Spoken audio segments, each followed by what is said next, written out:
Bismillahirrahmanirrahim. Assalamualaikum warahmatullahi wabarakatuh. Waalaikumsalam warahmatullahi wabarakatuh. Selamat malam dan salam sejahtera bagi kita semua. Salam belajar, salam sehat selalu, dan salam rileks selalu. Ya. Terlalu banyak persoalan kehidupan, jadi kita belajar sambil rileks. Jadi pelajaran, tapi kita membuatkan kita semua. Oke, pertama-tama saya ingin mengucapkan terima kasih banyak kepada yang pertama dulu Maestro Tunai. Ada Pak Ma'ruf yang telah berkolaborasi dengan baik. Jadi ini istilah kerennya adalah pengimbasan. Isinya adalah kita curhat, kita ngobrol, kita chat, santai bareng, mengenal apa itu AKM.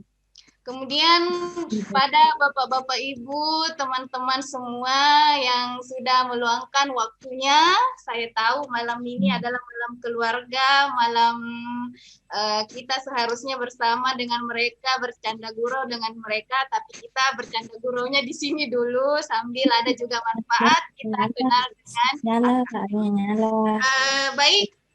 Karena ini sifatnya santai dan rileks, tapi dapat ilmu. Maka kalau ada teman-teman, Bapak Ibu yang ingin langsung menyela saya pada saat presentasi, that's fine. Boleh-boleh saja, kita welcome.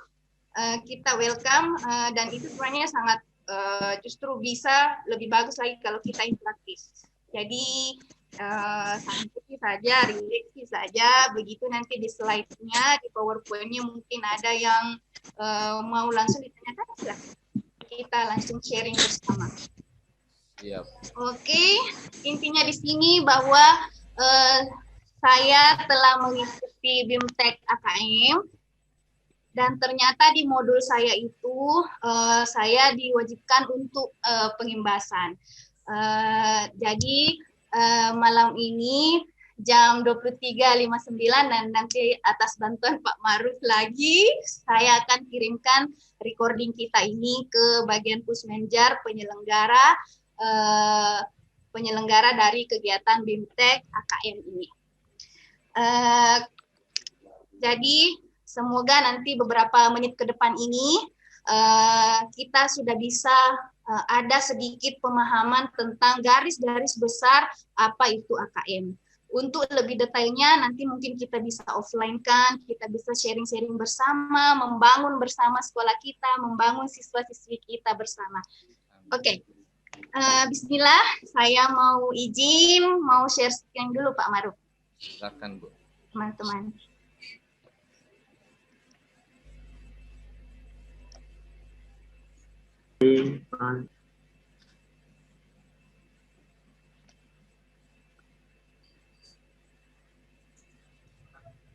Abe, sudah dilihat nih PowerPoint saya? Kelihatan Bu, kelihatan. Siap. Ya. Ya, jadi kegiatan kita adalah pengimbasan BIMTEK AKM. Jadi ternyata Bapak Ibu yang kebetulan bisa sharing bersama kita malam ini, kita semua adalah bagian dari program Masmen, Mas Menteri Nadiem Makarim, yaitu BIMTEK AKM, BIMTEK Assessment Kompetensi Minimum. Jadi assessment hampir sama dengan penilaian, ujian, tes, ya. Istilah yang mirip ini, tapi sepertinya oleh Mas Men ini tidak dipersoalkan. Ya, ini persoalan nama saja. Yang jelas ini adalah sebuah bentuk tes yang nantinya akan dilakukan oleh anak kita dan hasil tesnya akan dikembalikan kepada kita sebagai gurunya. Ya, oke. Itu pertama pengenalannya, Bapak Ibu. Sekali lagi nanti kalau ada yang mau ditanyakan, ada yang mau disaran, pokoknya ada opini, kita welcome. Silakan supaya kita bisa lebih interaktif. Baik.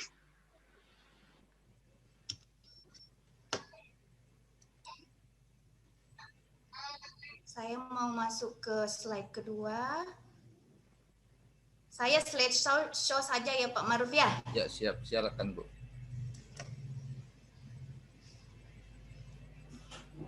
Oke.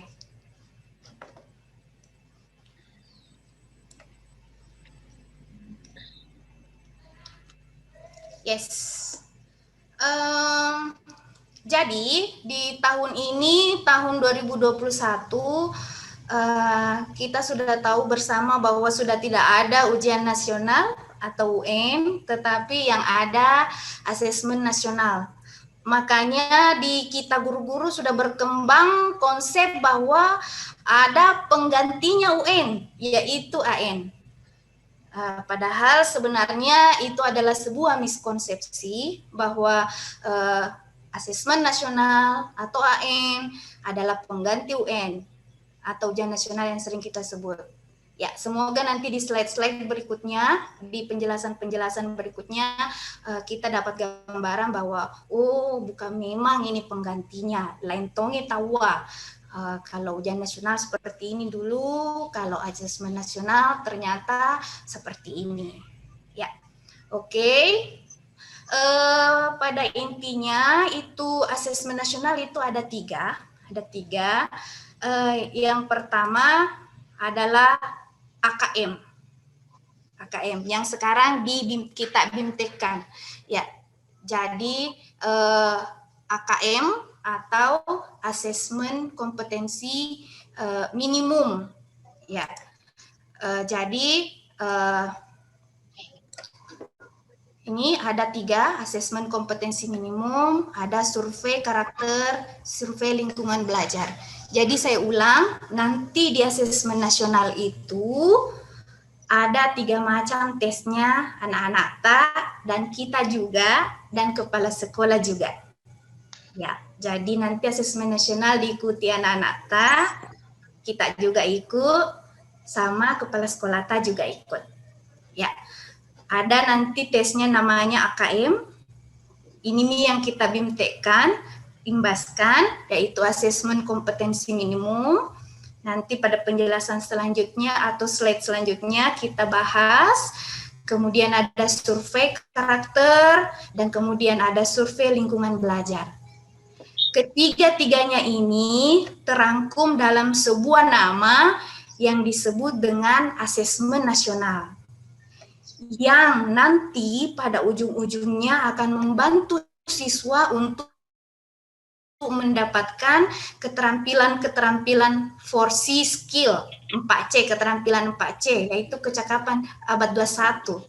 Ya, disertai dengan karakternya berupa profil pelajar Pancasila. Kalau ini profil pelajar Pancasila adalah istilahnya Masmen. Kalau dulu-dulu yang kita ke-13, kalau ikut Ki dulu itu sama ini ada semua juga ini kita dapat.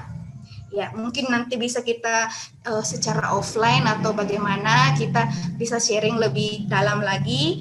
Malam ini fokusnya adalah di asesmen kompetensi minimum. Habe, boleh Kak lanjut ke slide berikut? Silakan, Bu. Oh iya, oke. Ya, sebenarnya apa manfaat asesmen nasional? Jadi di sini ada 3, persis seperti yang Pak Ma'ruf bilang di awal tadi, bahwa itu adalah potret. Itu adalah potret. Betul sekali. Hasilnya anak-anak tak yang ikut ujian, kita yang ikut ujian, Kepseta ikut ujian, tapi nanti hasilnya itu menjadi potret, menjadi semacam kualitas sekolahku sampai di sini. Jadi nanti akan ada hasil yang dikeluarkan dan itu yang akan kita baca bahwa sebenarnya kualitasnya pendidikan di sekolah saya seperti ini. Kemudian dikatakan umpan balik. Ya memang sih umpan balik, tesnya dikasih ke siswa sebagai umpan, baliknya ke kita guru sebagai proses peningkatan mutu pembelajaran nanti. Jadi insya Allah nanti ada di slide berikut, ada hasil-hasilnya nanti itu asesmen nasional. AKM itu ada nanti hasilnya, kita nanti guru yang membaca. Oh, di kategori ini anakku di sini, jadi strategi pembelajaranku seperti ini. Ya, jadi begitu, makanya disebut umpan balik. Dan ketiga, dijadikan dasar untuk penyusunan program. Ya, jadi setelah kita lihat hasilnya, kita lihat nih potret sekolata, dan juga itu sebagai umpan balik nih, dijadikan nih dasar. Mungkin nanti bisa juga di dalam wadahnya Pak Ma'ruf itu, guru penggerak, kita bisa berkolaborasi bersama, meresahkan bersama bahwa iya anak-anak tak itu kurang di sini, iya anak-anak tak sudah lebih di sini. Jadi strateginya kayaknya yang ini deh, yang bagus untuk kita pakai supaya nanti asesmen berikutnya kita sudah bisa tambal di bagian ini. Jadi nanti semua bagian kekurangan semua ditambal sana sini. Jadi seperti itu. Mudah-mudahan ada sedikit pencerahan. Kita lanjut ya. Semoga nanti sampai slide-nya ini kita sudah tercerahkan. Ya. Tabe, saya mau lanjut lagi. Nah, dari tadi kita sudah, dari tadi kita sudah katakan bahwa maaf. Bahwa asesmen nasional itu bukan ujian nasional. Ya, jadi ini saya tampilkan betul-betul pembanding mengapa dikatakan asesmen nasional bukan ujian nasional. Oke, untuk tujuan pelaksanaan sudah tadi kita singgung sedikit bahwa memang tujuannya kalau dulu di kita dulu akrabnya bilang UN ya, itu yang dinilai adalah anak-anak, keluar nilainya anak-anak, yang dapat anak-anak untuk mereka lanjutkan ke perguruan tinggi. Ya, jadi dulu seperti itu. Nah, kalau di asesmen nasional bukan untuk anak-anak nilainya, justru sebagai umpan balik ke sekolah. Hasilnya nanti itu AKM dijadikan evaluasi, dasar pemikiran bagaimana mengembangkan mutu. Jadi sepertinya ujung tombaknya balik ke kita sebagai guru. Jadi nilai AKM itu nanti balik ke kita. Bukan balik ke anak-anak, baliknya ke kita sebagai guru, kepala sekolah, dan semua stakeholder sistem pendidikan di sekolah kita. Jadi seperti itu tujuannya. Kemudian kalau di jenjang penilaian, kalau dulu UN seperti ini ya, semua UN.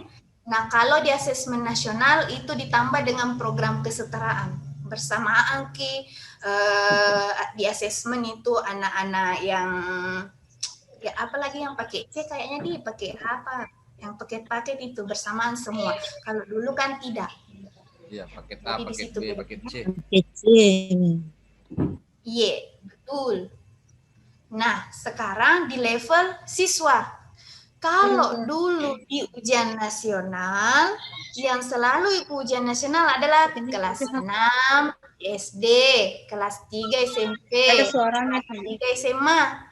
Jadi semua jenjang akhirnya. Nah, kalau di asesmen nasional justru yang tengahnya.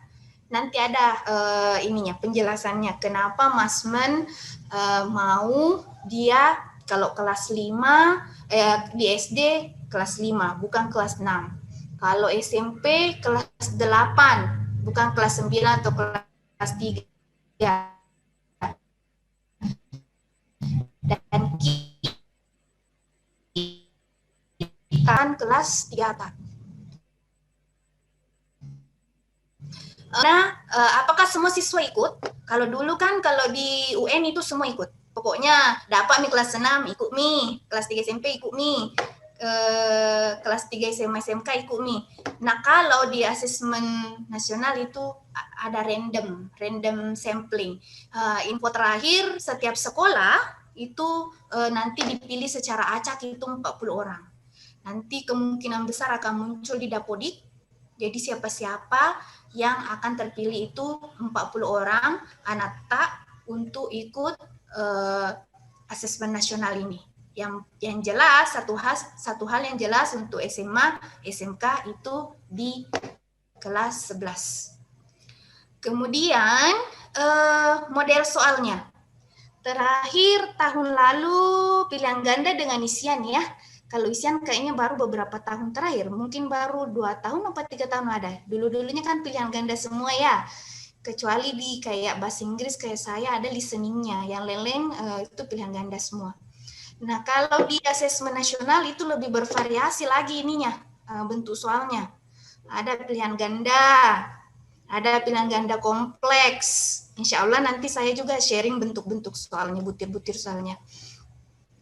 Plus dengan file-file yang nanti yang saya dapat, insya Allah saya sharing. Kemudian ada juga menjodohkan. Ya, ada isian singkat dan ada uraian. Jadi ada 5 bentuk soal yang harus dihadapi oleh siswa dan harus kita dapatkan strategi pembelajarannya ya sebagai guru. Oke. Kemudian sasaran penilaian. Dulu di UN itu kalau tidak salah kita 4 hari ya, di SMA SMK 4 hari. Matematika, bahasa Inggris, bahasa Indonesia, dan produktif. Di SD juga begitu, matematika, bahasa Indonesia, bahasa Inggris. SMA juga begitu. Hari terakhir hari keempat itu jurusan IPA-nya kah, jurusan IPS-nya kah. Ya, jadi 4 hari. Nah, kalau di asesmen nasional itu nanti cuma 2 hari. Karena ada dua hari, pembagian kategorinya. Ada pembagian kategorinya. Insya Allah nanti ada di slide berikutnya, ada di penjelasan berikutnya tentang teknis pelaksanaannya. Oke, kalau metode penilaiannya sama-sama menggunakan komputer, tapi ya kalau Pak Ma'ruf akrab sekali ini. Ada computer based test, ada CBT, dulu di Pak Yansi di. Ini juga di asesmen nasional juga akan ini computerized, tapi namanya adalah computerized multi-stage adaptive testing.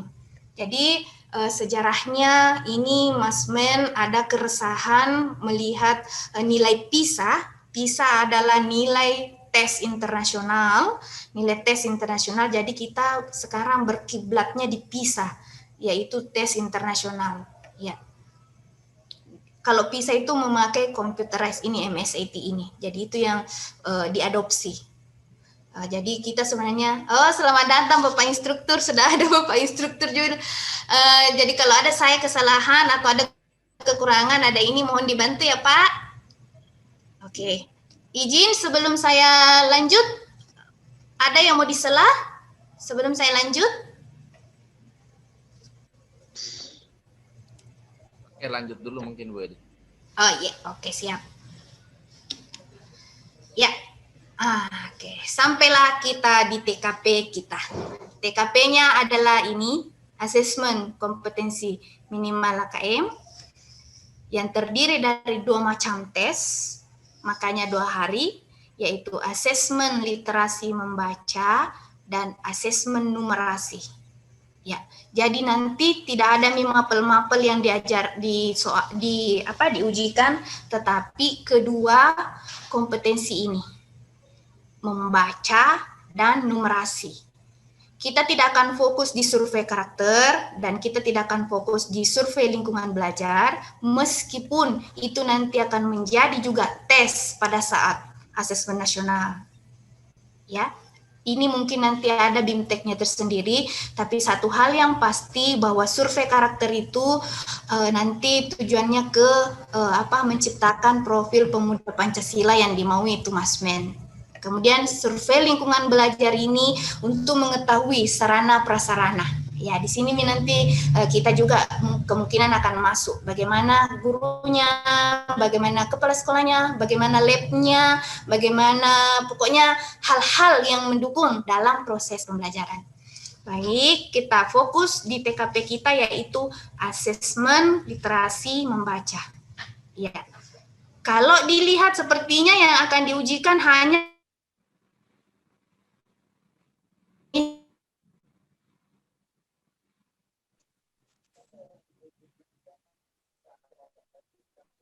jelek jaringan. Memahami menggunakan kalau Jelek jaringan. Tidak kedengaran suara tak. Jaringannya Bu Eli kayaknya jelek. iya enggak aneh. Nggak ada Mi, hilang Mi saya. Ibu Eli yang hilang ya. Tapi Ibu Rusnia saya ada. Iya. Iya ada. Oh berarti Ibu Eli yang jelek jaringannya.